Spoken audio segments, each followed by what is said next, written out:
Hey, Hey, can you Heather. hear me? Yep. That's a good question. Can you hear me? Yes, I can hear you, Brandon. How are you doing? Okay. Hanging in That's a there? lot. No, I'm sorry.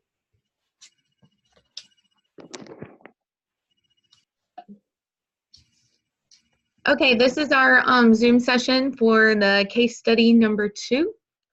Okay, so when I read through this, my first thoughts were, because we're we're in the middle of the APSL, and my first thoughts were that this principal didn't really have a goal. She didn't really have a needs assessment, or she hadn't really decided in advance of the meeting with the other leaders in the school, or the people she felt were leaders in the school. She didn't really have, okay, here are the gaps, here's what I want us to focus on. And I personally kind of feel like that's kind of where she went wrong, was not really having a focus. And here's what I'm observing or what I'm hearing and seeing, and here's what best practice says we should do. So what are y'all thinking about that?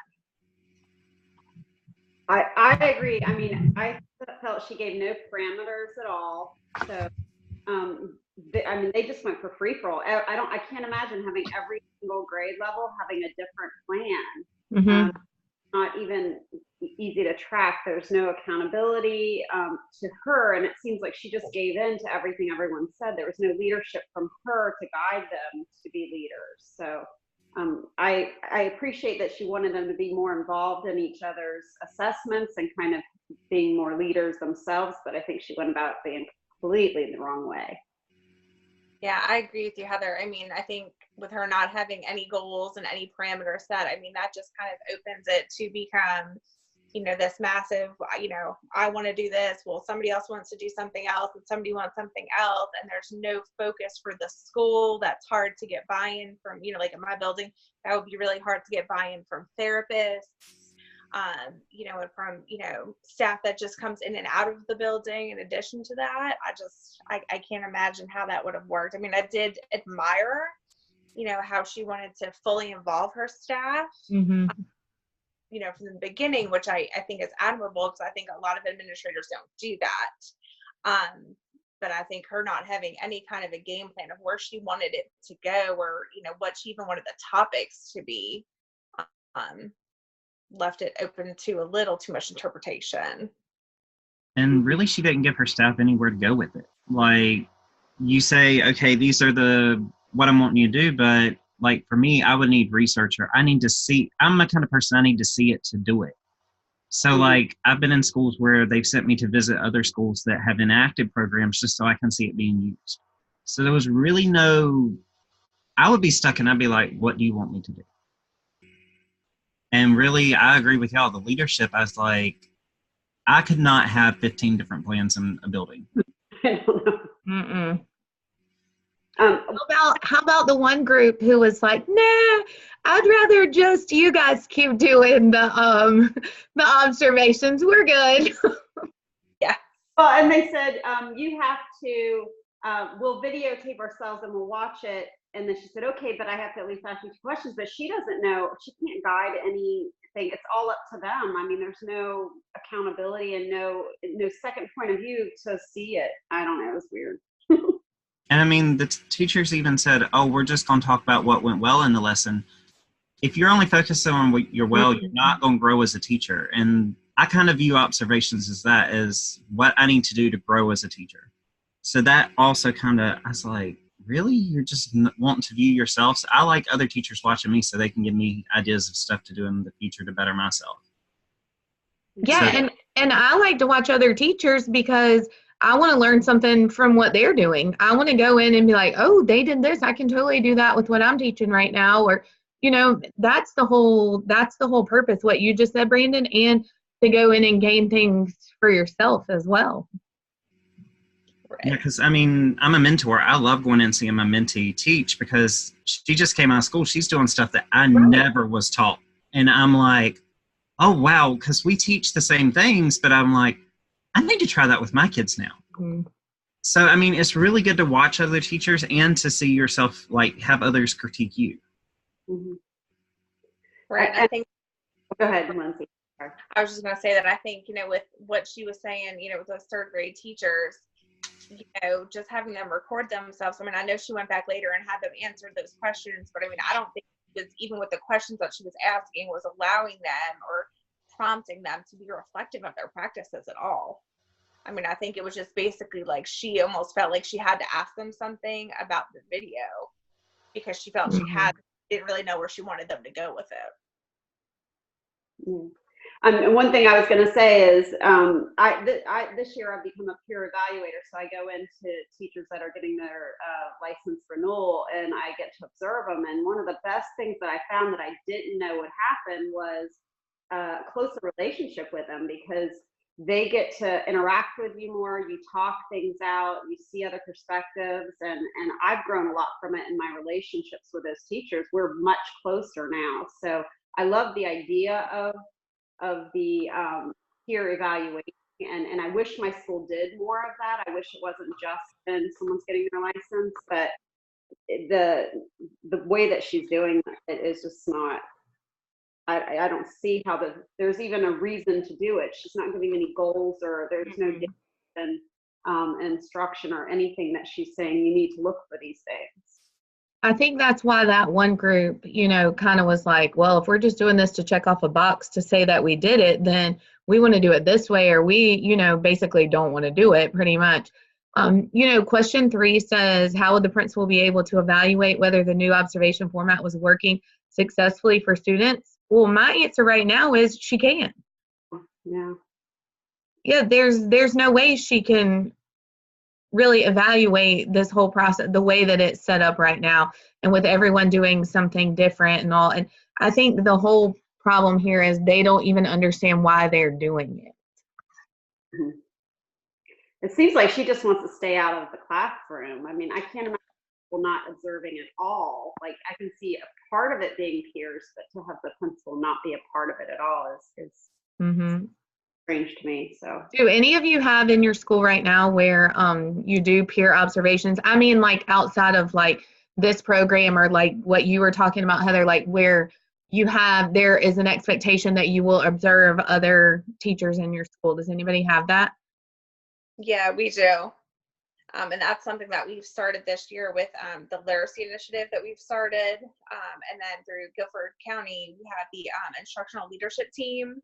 And that's one of the things that we've done is we've, for lack of better words, assigned teachers of different levels with different strengths and challenges, and are having them observe others, and then they have to provide feedback to one another. So it's hard for them, because they see it, as a peer, and, you're supposed to be equal to me. You're not supposed to be coming in and telling me what to do. So we've had some ups and downs for sure. And in our county, it's just the mentors, like we just go into our mentees room. Like once we're out of the BT program, you really don't get to observe unless you ask a teacher or you ask the principal to have your class covered or something. So, I mean, I'm lucky that I am a mentor and I get to see my mentee teach, but that's more for when we have our BT meetings. Like I meet with her weekly and we talk about it. So it's kind of like, it depends on your principal with our school system about if you're able to do it. And talking about if she knows it's working, unless she's planning to do a walkthrough every day, she has no clue what's going on. Right. This is my 18th year teaching, and it's been in South Carolina the whole time.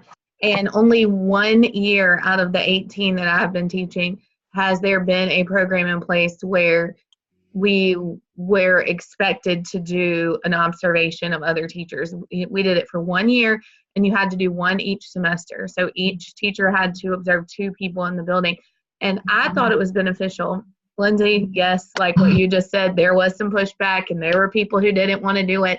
And I think they kind of went at it like, this is just something I have to do, instead of let me try to see what I can get from this for myself and what I can offer to the other person. And my school, has not done this in a very long time. The place where I work now is where the 1 year was, where they did this. And, through this assignment, I asked 6 people if I could come and observe them. all 6 of them said yes. Not one person was like, I really would rather you not, or that kind of thing. No one gave me the runaround. No one asked, what are you going to be looking for? Who's going to see this? What are you going to do with the real? No one asked me that. All 6 of them were like, yes, come. And I didn't pick 6 people that like I'm already friends with at school or that I work with closely at school. I tried to pick 6 people that I felt like I would see things from that I don't normally see. So these were 6 people that kind of felt like they knew me, but not like, oh yeah, that's Kim. She knows what I do in my classroom. But I didn't. And they, all 6 of them were more than willing for me to come. Yeah, I mean, teachers are usually pretty open. The problem that I run into sometimes is that, and I don't know if y'all experience the same thing, is that when I go in to observe, because my role, I guess, in my school is a little bit different, they see me as an evaluator. So I have to kind of explain to them that I'm coming in to provide supports and to see what I can do to help you.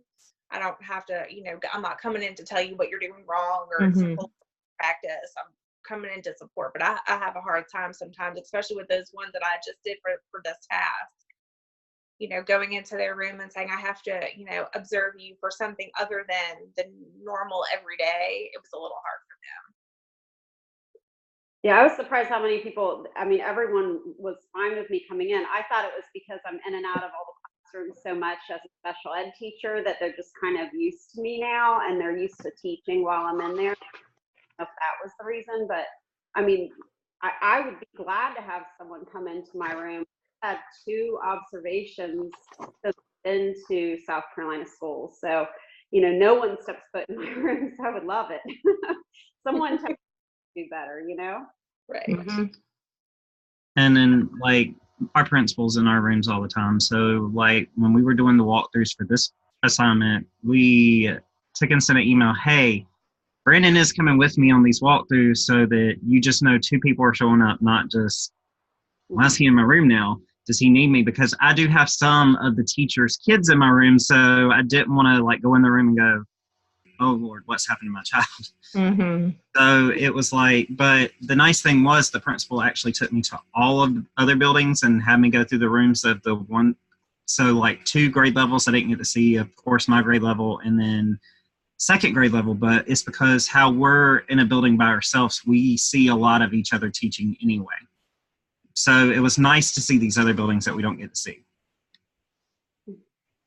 Well, I think we can all definitely take away from this that when we are an administrator and if we do decide to do some kind of peer observations, evaluations of some type, that this is not the way to go about it. So definitely, pointing out why and what the goals are and the expectations are too.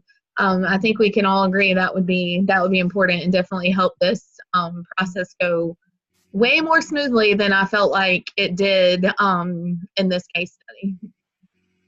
I agree. Mm-hmm. All right, you guys, if everybody's good, I enjoyed our conversation. Good. Thanks, y'all. All Thanks, right. guys.